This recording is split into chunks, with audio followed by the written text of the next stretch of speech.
junto a Raquel, estos recuerdos, a este retrato que hemos querido hacer de ella, que ha sido a su vez un homenaje. En el fondo aquí lo que hay son 40 años de pregunta que hacen historia, pero en el final son 40 años de historia de Chile.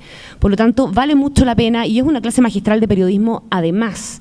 Ella decía que una pregunta hecha ya no es tuya. Miren qué bonito. Una pregunta hecha ya no es tuya. En el momento en que tú la haces, pasa a ser de la historia, pasa a quedar impresa, pasa a quedar ahí dando vuelta, y además cuando tú haces la pregunta, es la opinión pública la que la está haciendo. No soy yo Raquel Correa, no soy yo la Connie, no soy yo la Mónica, no soy la entrevistadora necesariamente, sino que mi rol es pararme frente al entrevistado en cuanto a opinión pública. Daba gusto quedarse en sus entrevistas, leerlas. Muchas de sus preguntas eran lo que yo mismo habría preguntado, por lo que me interpretaba mucho en su búsqueda de quién verdaderamente era el personaje entrevistado, sus 1000 rostros. Por eso se metía en la familia, la educación, la fe, las costumbres. Cuando uno va leyendo esta entrevista, va viendo cómo a cada uno de nosotros nos va desnudando, ¿ya? Y hay una lista de personajes allí que es impresionante, porque somos muy distintos los que estamos allí. Yo la catalogaría tiene una alta dosis de humildad. Cuando entraba con las personas, hay gente que tiene mayores conocimientos, mayores estudios y es extremadamente prepotente al ingresar porque pone sus estudios, sus conocimientos por sobre los demás, ignorando las experiencias de los otros.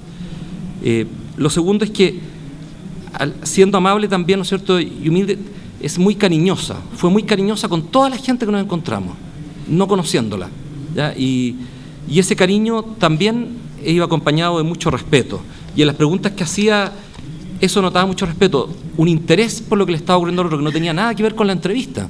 Con la señora que se quedó conversando en el campamento, se quedó conversando, yo creo, porque empatizó con ella y tuvo una gran compasión con ella. Homenajeamos a la periodista en víspera de elecciones y la política fue una de sus pasiones. Horas antes de morir, Raquel Correa fue entrevistada por 2 alumnos de periodismo y ante la pregunta ¿qué opina usted de las críticas que hoy recibe la política?, respondió: a mí me desespera cuando se tiran contra la política y los políticos. Sin política no hay democracia. Y añadió: hay que mejorar a los políticos. No quiero parecer nostálgica, pero antes la gente se apilaba en el Senado para escuchar los discursos de Radomiro Tomic. ¿Qué senador de hoy día le llega a la altura a Gabriel Valdés, por ejemplo? A mi juicio, ninguno. El contenido de este libro es una lección de cómo una entrevista puede llegar a constituirse en una pieza literaria. ¿Cuáles eran los ingredientes que empleaba Raquel Correa para lograrlo? A quien, entre paréntesis, le edité durante cerca de 30 años sus entrevistas en la prensa.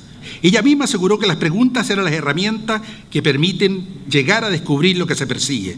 La pregunta no debe ser insolente, sino incisiva. La cito, comillas: debe ser a concho, pero no como un flechazo. Las preguntas hay que hacerlas, pero con una sonrisa en la cara, cierre de comillas. Y añadía, con precisión, a fondo, bien fundadas, con respeto por los personajes públicos, pero que no se mienta ni se eluda el tema.